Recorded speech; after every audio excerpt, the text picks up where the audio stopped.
വിജയുടെ നമസ്കാരം. നമസ്കാരം. വിജയുടെ പാക് അധീന കശ്മീരിൽ വലിയൊരു കലാപം പൊട്ടിപ്പുറപ്പെട്ടിരിക്കുകയാണ്.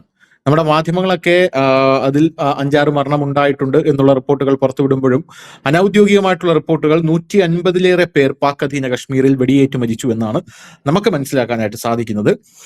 പാകിസ്ഥാൻ സൈന്യമാണ് അവിടെ വെടിവെപ്പ് നടത്തുന്നത്. ISIയുടെ നേതൃത്വത്തിലാണ് ഈ കലാപകാരികളെ അവിടെ അടിച്ചമർത്തുന്നത്. അപ്പൊ ഈ കലാപം അവിടെ ഇഗ്നേറ്റ് ചെയ്യാനുള്ള ഒരു കാരണം എന്താണെന്ന് അറിയണം. അതിന്റെ കൂട്ടത്തിൽ ഇവിടത്തെ സംഘടന, അതായത് ഈ JACC എന്ന് പറയുന്ന സംഘടന, അവരാണ് ഈ കലാപത്തിന് നേതൃത്വം കൊടുക്കുന്നത്. അവർ ഞങ്ങളൊരു രാജ്യത്തിനോ സ്ഥാപനത്തിനോ വ്യക്തിക്കോ എതിരല്ല, ഞങ്ങളുടെ സമാധാനപരമായിട്ടുള്ള പോരാട്ടത്തെ നിങ്ങൾ ഭീകരതയുമായിട്ട് ബന്ധിപ്പിക്കുകയാണ് എന്നാണ് അയാൾ പറയുന്നത്. ഷൗക്കത്ത് നവാസ് മിർ JACC അംഗമായിട്ടുള്ള മാധ്യമങ്ങളോട് പറഞ്ഞിരിക്കുന്നത്. ദൈവം അനുവദിച്ചാൽ ജൂൺ 9 രാവിലെ ചരിത്രപരവും അർത്ഥവത്തുമായിട്ടുള്ള ഒരു ലോങ് മാർച്ച് തന്നെ ഞങ്ങൾ ആരംഭിക്കുമെന്ന് പറയുന്നു. ജനങ്ങളോട് സംഘടിതരും ഐക്യത്തോടെ തുടരാനും ഞാൻ അഭ്യർത്ഥിക്കുന്നു എന്നാണ് ഇയാൾ പറയുന്നത്. അപ്പോൾ ജമ്മു കശ്മീരിൽ നിന്ന് കുടിയേറിയവരും ഇപ്പോൾ പാകിസ്ഥാനിലെ മറ്റെവിടെയെങ്കിലും താമസിക്കുന്നവരുമായിട്ട് താമസിക്കുന്നവരുമായ ആളുകൾക്ക് അനുവദിച്ചിരിക്കുന്ന 12 സംവരണ സീറ്റുകൾ നിർത്തലാക്കണമെന്നാണ് ഇവരുടെ പ്രധാനപ്പെട്ട ആവശ്യം, JAACയുടെ പ്രധാനപ്പെട്ട ആവശ്യം. ഈ സീറ്റുകൾ പ്രവാസികൾക്ക് പ്രാദേശിക അസംബ്ലിയുടെ ഘടനയെ സ്വാധീനിക്കാൻ അനുവദിക്കുകയും പ്രധാന പാകിസ്ഥാൻ രാഷ്ട്രീയ പാർട്ടികൾക്ക് മേഖലയിൽ സർക്കാർ രൂപീകരിക്കാൻ സാധിക്കുകയും ചെയ്യും എന്നാണ് ഇവർ പ്രധാനമായിട്ട് പറയുന്നത്. പിന്നെ ഇവരുടെ സ്വാഭാവികമായിട്ടുള്ള ആവശ്യമുണ്ട്, സാമ്പത്തിക പരിഷ്കാരങ്ങൾ, പിന്നെ കുറഞ്ഞ ഊർജ്ജവില, സൗജന്യ ആരോഗ്യ സംരക്ഷണം, ഇതെല്ലാം വേണം. അപ്പൊ ഇതൊന്നും നമുക്ക് കിട്ടുന്നില്ല എന്നിവിടെ നമ്മുടെ കുട്ടികളൊക്കെ മരിച്ചു വീണുകൊണ്ടിരിക്കുകയാണെന്നാണ് പറയുന്നത്. അപ്പൊ നിലവിൽ ഇവരെ ഭീകരവാദികൾ എന്ന് പറഞ്ഞുകൊണ്ടാണ് പാകിസ്ഥാൻ സൈന്യം ഇവരെ നേരിട്ടുകൊണ്ടിരിക്കുന്നത്. വലിയ രീതിയിലുള്ള കലാപം POKയിൽ വീണ്ടും പൊട്ടിപ്പുറപ്പെടുക. എല്ലാ പ്രാവശ്യത്തെ കലാപം പോലെ ആയിരിക്കില്ല ഇത്തവണ. ഇത് വലിയ രീതിയിൽ ആളിപ്പടരുക. കാരണം ഇപ്പൊ തന്നെ 150 പേരിലേറെ മരിച്ചു എന്ന് കേൾക്കുമ്പോൾ സത്യം പറഞ്ഞാൽ ആസൂത്രണം ചെയ്തത് ഇന്ത്യയിലായിരുന്നു CJP വഴി, പക്ഷെ നടക്കുന്നത് പാക് അധീന കശ്മീരിലായി പോയെന്നേ ഉള്ളൂ. ഇതെന്താന്ന് വെച്ച് കഴിഞ്ഞാൽ കഴിഞ്ഞ ദിവസം ഇന്ത്യ പാകിസ്ഥാൻ ഒരു മുന്നറിയിപ്പ് കൊടുത്തിരുന്നു, നിങ്ങൾ ഈ POKയിൽ തെരഞ്ഞെടുപ്പ് നടത്തരുത്. കാരണം ഇവർക്ക് നടത്താനുള്ള അവകാശമില്ല പാകിസ്ഥാന്. ശരിക്കും പറഞ്ഞാൽ പാകിസ്ഥാന്റെ ഹൈക്കോടതി, ഇസ്ലാമാബാദിലെ ഹൈക്കോടതി തന്നെ പറഞ്ഞിട്ടുണ്ട്, POK എന്ന് പറഞ്ഞാൽ പാകിസ്ഥാന്റെ നിയമം അനുസരിക്കപ്പെടുന്ന ഒരു പ്രദേശമല്ല, അതൊരു സ്വതന്ത്ര പ്രദേശമാണ്. അവിടെ ഒരു പ്രധാനമന്ത്രിയുണ്ട് POKയില്, ഒപ്പം തന്നെ അതെല്ലാം പാകിസ്ഥാന്റെ ഡമ്മികളാണ്, ഒരു പതാകയുണ്ട്, ഭരണഘടനയുണ്ട്. അതുകൊണ്ട് അവരെ വഴിക്ക് വിടൂ എന്ന് പറഞ്ഞിരുന്നു. ഇത് കുറെ നാളായിട്ട് ഉള്ള ഒരു പ്രതിഷേധമാണ്. അതായത് ഇവരുടെ ഈ വൈദ്യുതിയുടെ ഒരുപാട് ചെറുകിട ജലവൈദ്യുത പ്രൊജക്ടുകൾ ഇവിടെ ഉണ്ട്, അതായത് POKയിലുണ്ട്, ചെറിയ സ്മോൾ പ്രൊജക്ടുകൾ. അതിൽ നിന്നുള്ള വൈദ്യുതി ഇവർ വിറ്റിട്ട് ഈ പാവങ്ങൾക്ക് വലിയ കറണ്ട് ചാർജാണ് കൊടുക്കുന്നത്. എന്നാൽ കറണ്ട് സപ്ലൈ ഉണ്ടോ? അതുമില്ല. വളരെ കുറച്ച് സമയത്ത് ഏറ്റവും കൂടുതൽ പവർ കട്ടാണ്, 12 മണിക്കൂർ 16 മണിക്കൂർ പവർ കട്ടാണ് POK.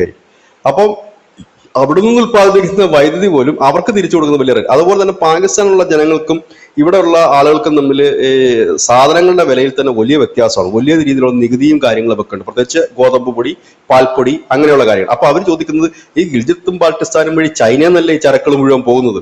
ആ പോകുന്ന ചരക്കുകളാണ് നിങ്ങൾ അവിടെ കൊണ്ടിട്ട് ഞങ്ങൾക്ക് ഈ വിലക്ക് തരുന്നത് നിങ്ങൾ. അങ്ങനെയാണ് അവരവിടുത്തെ ഹൈവേകൾ ഉപരോധിക്കാൻ തുടങ്ങി. അവിടുത്തെ ഹൈവേ ഉപരോധം എന്നൊക്കെ പറഞ്ഞാൽ ഈ 1 മണിക്കൂർ 2 മണിക്കൂറല്ല, ഒരാഴ്ച 2 ആഴ്ചത്തേക്ക് ഹൈവേ ഉപരോധങ്ങളാണ് അവിടെ നടക്കാറുള്ളത്. അപ്പൊ അങ്ങനെയൊക്കെ അവർ ചെയ്തുകൊണ്ടിരിക്കുകയായിരുന്നു. അതിനിടയിലാണ് പാകിസ്ഥാൻ ഒരു പുതിയ ഉടായ്പായിട്ട് ഇപ്പോൾ അവിടെ എത്തിയിരിക്കുന്നത്. അത് എത്താൻ ഒരു കാരണമുണ്ട്. ഇന്ത്യ കാലാകാലങ്ങളായിട്ട് നമ്മുടെ ഭരണഘടന ചെയ്യുന്ന ഒരു കാര്യം, ജമ്മു കാശ്മീർ നിയമസഭയിലായാലും പാർലമെന്റിലായാലും നമ്മൾ ഈ POKയിലുള്ളവർക്ക് വേണ്ടി സീറ്റ് ഒഴിച്ചിടാറുണ്ട്. അതായത് ജമ്മു കാശ്മീർ നിയമസഭയിലും ഒക്കെ ഈ POKയിലുള്ളവർക്ക് വേണ്ടിയിട്ട് ഇത്ര സീറ്റ് ഒഴിച്ചിട്ടേക്കും. അവർ നിലവിലില്ല. ഇത്തവണ ജമ്മു കാശ്മീർ നിയമസഭയിൽ അവരുടെ ഒരു പ്രതിനിധി ഉണ്ട്. അവിടെ നിന്ന് വന്നിട്ടുള്ള ഒരാൾക്ക് നമ്മൾ അവിടെ നോമിനേറ്റഡ് മെമ്പർ ആക്കിയിട്ട് ഇപ്പം ജമ്മു കാശ്മീർ നിയമസഭയിൽ കൊടുത്തിട്ടുണ്ട്.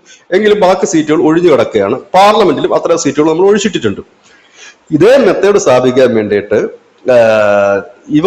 പാകിസ്ഥാൻകാര് POKയില് 12ഓളം സീറ്റുകൾ ഇതേപോലെ ഇത് ചെയ്തിരിക്കുന്നു. അതായത് റിസർവേഷൻ വെച്ചിരിക്കുന്നു. അതായത് പുറത്തു നിന്നുള്ളവർക്ക് മത്സരിക്കാനുള്ള 12 സീറ്റുകൾ റിസർവേഷൻ ചെയ്ത് വെച്ചിരിക്കുന്നു. നമ്മൾ ഇവിടെ ചെയ്തിട്ടില്ലേ, അതേപോലെ തന്നെ അവർ ചെയ്തിരിക്കും. പക്ഷെ അവിടെ ചെയ്തിരിക്കുന്ന ആരാണ്? പാക് സർക്കാർ ചെയ്തിരിക്കുന്നത്. ഇന്ത്യ അങ്ങനല്ല ചെയ്തിരിക്കുന്നത്. ഇവര് വരുന്ന സമയത്ത് ഇവരെ മെമ്പറാക്കുക എന്നാണ് നമ്മളുടെ ഒരു കൺസെപ്റ്റ് എങ്കിൽ അവരങ്ങനെയല്ല. ഇപ്പൊ തന്നെ POK പിടിച്ചെടുക്കാൻ വേണ്ടിയിട്ടാണ് അവരുടെ. എന്നിട്ട് അവിടെ മത്സരിക്കുന്ന പാർട്ടിയെല്ലാം പാകിസ്ഥാൻ പാർട്ടികളാണ് മത്സരിക്കുന്നത്. നിലവിൽ 8ഓളം രാഷ്ട്രീയ പാർട്ടികൾ POK തന്നെ ഉണ്ട്, POKക്കാരുടെ പാർട്ടി തന്നെ ഉണ്ട്. അത് കൂടാതെ പുറത്തുനിന്നുള്ള പാർട്ടികളാണ് അവ വരുന്നത്. അതായത് ഈ 12 സീറ്റുകൾ അവിടെ കൃത്രിമമായിട്ട് ഉണ്ടാക്കിയിട്ട് ഇവർ പറയുന്ന അവിടെ ഇവിടുന്ന് കുടിയേറി വന്നവരുണ്ട്, അപ്പൊ അവർക്ക് സീറ്റ് കൊടുത്തേ പറ്റും. അങ്ങനെ ഒരു സംവരണത്തിന്റെ സീറ്റ് കൊടുത്തിട്ട് ഈ 12 സീറ്റ് സ്വാഭാവികമായിട്ട് പോകുന്നത് പാകിസ്ഥാൻ നോമിനേറ്റ് ചെയ്യുന്ന പാകിസ്ഥാനികൾക്കാണ് ഈ സീറ്റ് പോകുന്നത്. അതായത് പാകിസ്ഥാനാക്കി മാറ്റുക, POKയെ പാകിസ്ഥാനാക്കി മാറ്റുക എന്നാണ് ഈ അജണ്ടയുടെ ഭാഗം. അതായത് സ്വതന്ത്രമായ പ്രദേശത്ത് അവരുടെ തന്നെ റൂളിംഗ് പാർട്ടികൾ ഇപ്പൊ BJP POKയില് അവരുടെ മെമ്പർമാർ ജയിച്ചാൽ എന്തായിരിക്കും സംഭവിക്കുക? അത് ഇന്ത്യയുടെ ഭാഗമായില്ലേ BJP ജയിച്ചു കഴിഞ്ഞാൽ? ആ മെത്തേഡാണ് അവരിപ്പോ POK കൊണ്ടുവരാൻ നോക്കുന്നത്. ഇതിനെതിരെ ജനങ്ങൾ പ്രതിഷേധമാണ്. ഇന്നായിരുന്നു അവരുടെ ഒരു പ്രതിഷേധ പ്രകടനത്തിന് ആഹ്വാനം നൽകിയത്. പക്ഷെ ഇന്നലെ തന്നെ പ്രകടനം തുടങ്ങുകയും വലിയ പ്രതിഷേധം രൂപപ്പെടുകയും ചെയ്തു. നാളെയാണ് അവരുടെ ലോങ് മാർച്ച് പ്രഖ്യാപിച്ചിരിക്കുന്നത്. അതിന് മുമ്പേ തന്നെ പണി തുടങ്ങി. അവിടെ വലിയ രീതിയിലുള്ള ഒരു കലാപമായി മാറിയിരിക്കുന്നു. മരണസംഖ്യ ധനുഷ് പറഞ്ഞ നമുക്ക് 100 150 ഒക്കെ ആയിട്ടുണ്ട്. പക്ഷെ പത്രങ്ങൾ അത്രയും കൊടുക്കുന്നില്ല എന്ന് മാത്രമേ ഉള്ളൂ. വലിയ രീതിയിൽ തന്നെ പട്ടാളം ഇവരെ അടിച്ചമർത്തുകയാണ്.